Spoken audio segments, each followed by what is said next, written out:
గతేడాది వరద బీభత్సాన్ని గుర్తు చేసుకుని అక్కడి జనం వణికిపోతున్నారు. అయినా వారంతా కళ్ల ముందే వరదలో కొట్టుకుపోతుంటే కాపాడుకోలేకపోయామంటూ కన్నీటి పర్యంతమవుతున్నారు. ప్రకృతి సృష్టించిన బీభత్సానికి కుటుంబ సభ్యులు, పశువులు, పంటలతో పాటుగా సర్వం కోల్పోయిన దృశ్యాలు ఇప్పటికీ కళ్ల ముందే కదలాడుతున్నాయంటున్నారు. జయశంకర్ భూపాలపల్లి, ములుగు జిల్లాలోని మోరంచపల్లి, కొండాయి గ్రామాలపై స్టోరీ.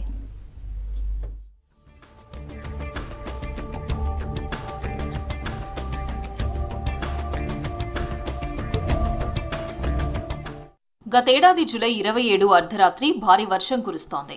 వరద తాకిడి పెరిగింది. జయశంకర్ భూపాలపల్లి, ములుగు జిల్లాలోని మోరంచపల్లి, కొండాయి గ్రామాల సమీపంలోని జంపన్నవాగు, మోరంచ వాగులు ఉగ్రరూపం దాల్చాయి. వరద ప్రవాహానికి కొండాయిలో 8 మంది గల్లంతు కాగా మోరంచపల్లిలో 5 వరదలో కొట్టుకుపోయారు. ఇప్పటికీ రాజయ్య, మహాలక్ష్మిల దేహాలు దొరకనే లేదంటున్నారు. ఆ రోజు వరదలు సృష్టించిన బీభత్సం నేటికి కళ్ల ముందే కదలాడుతున్నాయని స్థానికులు వణికిపోతున్నారు. కన్నవాళ్లు, అయినవాళ్లు వరద ప్రవాహానికి కొట్టుకుపోయారు. పశువులు, పంటలు సర్వస్వం కోల్పోయారు. ఇప్పుడు కురుస్తున్న వర్షాలకు గతాన్ని తలుచుకుని కన్నీటి పర్యంతమవుతున్నారు.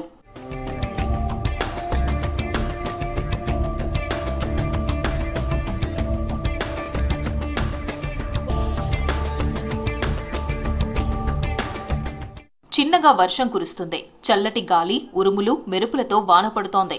అందరూ భోజనాలు చేసి గాఢ నిద్రలోకి వెళ్లిపోయారు.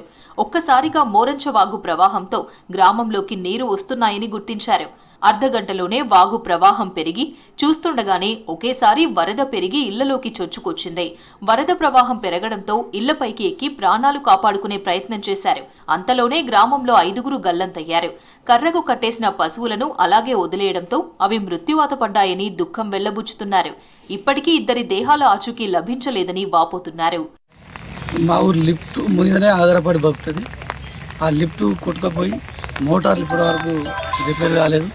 ఆ రిపేర్ చేయించి మా పొలాలను పంట సాగు చేసుకుంటారు చేయించవలసిందిగా ఉన్న ఎమ్మెల్యే కావచ్చు, కలెక్టర్ గారికి మేము కోరుకుంటున్నాం. కట్టుబట్టలతో పునరావాస కేంద్రాల్లో కాలం గడిపిన రోజులను గుర్తు చేసుకుంటున్నారు మోరంచవాసులు. వరదలు సృష్టించిన బీభత్సానికి ఇంట్లో వస్తువులు, బట్టలు, బియ్యం, ఇతర సామాన్లు కోల్పోయినట్లు తెలిపారు. ఏదన్నా ఆర్థిక సహాయం చేయాలి. అప్పుడు మీ ఇసుక మెడలు పెట్టినాయి అని ఎమ్మెల్యే గంట వెంకటరామరెడ్డిని అడిగితే, అమ్మ మీకు రైతు బంధు వస్తలేదా, లెక్కలు చూసుకోండి అని అన్నారు. అప్పుడు కళ్ళు దుకాణాలు పోయినాయి. పాపం వాళ్ళకి ఇంతవరకు ఆర్థిక సహాయం అందలే. లక్షలల్లో దుకాణాలు కూడా మునిగిపోయినాయి. వాళ్ళకు కోళ్ళు వచ్చినాయి, గొర్రెలు వచ్చినాయి, పశువులు వచ్చినాయి. బ్రిడ్జి కడితేనే మాకు నీటి భయం లేకుంటుంటాయి. మళ్ళా మొన్న వచ్చినాయి, తెల్లవారులు కూర్చుండే ఉన్నాం, నిద్రపోలే. ఏడాది క్రితం వరద సృష్టించిన విలయ తాండవానికి చిన్నాభిన్నమయ్యారు ములుగు జిల్లా ఏటూరు నాగారం మండలం కొండాయి గ్రామ ప్రజలు. గోవిందరాజుకు జన్మనిచ్చిన కొండాయి గ్రామం వరద ప్రవాహానికి కకావికలమైంది. కొండాయి గ్రామ సమీపంలోని జంపన్న వాగుపై బ్రిడ్జి కూలింది. ఇప్పటికీ బ్రిడ్జి నిర్మాణం లేకపోవడంతో ప్రజలను ఎన్డీఆర్ఎఫ్ బృందాలు బోటు ద్వారా వాగును దాటిస్తున్నారు. మా సిబ్బంది అందరం కలిసి ఒక గర్భిణీ స్త్రీని, 2 గర్భిణీ స్త్రీలు ఎమర్జెన్సీ సమయంలో వాళ్ళని వాగు దాటించడం జరిగింది. వాళ్ళకు అత్యవసర పరిస్థితి వల్ల మేము వాళ్ళని వాగు దాటించి ఆసుపత్రికి తరలించాము. మా సిబ్బంది ఇక్కడనే దొడ్ల గ్రామంలో ఉండి ఒక 15 మంది విధులు నిర్వహిస్తున్నాము. మా తెలంగాణ రాష్ట్ర విపత్తు స్పందన మరియు అగ్నిమాపక సేవల శాఖ తరపున ప్రజలకు ఎలాంటి విపత్తు వచ్చినా, ఎలాంటి ఇబ్బంది కలిగినా మేము ఇక్కడ అప్రమత్తంగా ఉండి విధులు నిర్వహిస్తున్నాము. జంపన్న వాగుపై బ్రిడ్జ్ కొట్టుకుపోవడంతో వాగు దాటి స్కూల్ పోవాలంటే ఉపాధ్యాయులు అవస్థలు పడుతున్నారు. అవతలి వైపుకు వెళ్లాలంటే ఈత కొట్టి గాని, బోటుపై గాని వెళ్లాల్సిన పరిస్థితి. తక్షణమే బ్రిడ్జ్ నిర్మాణమో, తాత్కాలిక వంతెనో ఏర్పాటు చేయాలని ప్రభుత్వాన్ని కోరుతున్నారు స్థానికులు. తాత్కాలికంగా కట్టినటువంటి వంతెన కూడా కొట్టుకుపోవడం జరిగింది. మళ్ళీ ఇనుప వంతెన కూడా వేయడం జరిగింది. మనం చూసినట్లయితే అది మొత్తం కూడా కొట్టుకుపోవడం జరిగింది.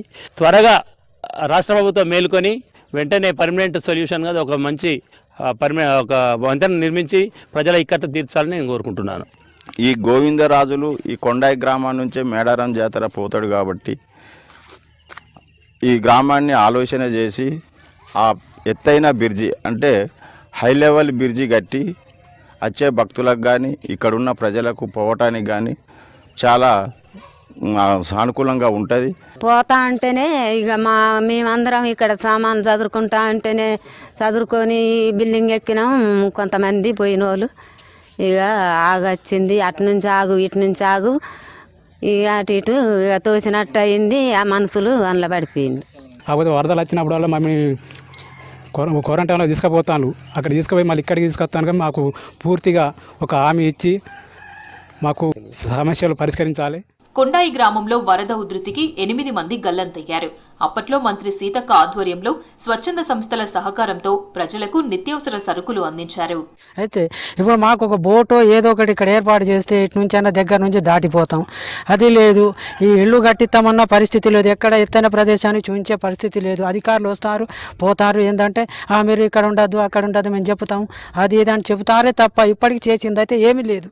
వరద ఊరిని ముంచుతుందన్న భయంతో గ్రామ పంచాయతీ భవనంపైకి ఎక్కిన 60 మంది మల్యాల గ్రామస్తులు చేదు జ్ఞాపకాలను గుర్తు చేసుకుంటున్నారు. ఇప్పుడు ఇంకా ఘోరంగా పరిస్థితి ఉన్నదండి. ఇప్పుడు మాకు రాకపోకళ్ళకు అప్పుడు కొంచెం బ్రిడ్జి ఉన్నది, కానీ ఇప్పుడు ఇంత బ్రిడ్జి కూడా లేదండి. ఇప్పుడు మా ఊరికి ఏ సౌలత అనేది ఉప్పు కూడా దొరికే పరిస్థితి లేదు. ఇప్పుడు వరద కట్టనే ఉన్నాం. బిక్కు అంటూ మేము ఎప్పుడు వర్షం వస్తే ఎప్పుడు ఆగవుతుంది అనేది దాని మీదనే మేము మంది చనిపోయారండి. ఇన్ని ఇక్కడనే కొట్టుకుపోయారు. ఏడాది క్రితం వరదలు సృష్టించిన బీభత్సాన్ని గుర్తు చేసుకుంటూ అలాంటి రోజులు మళ్లీ రావొద్దని అంటున్నారు. బ్రిడ్జ్ నిర్మాణం చేపట్టాలని, తమను ఆదుకోవాలని కోరుతున్నారు ఆయా గ్రామాల ప్రజలు.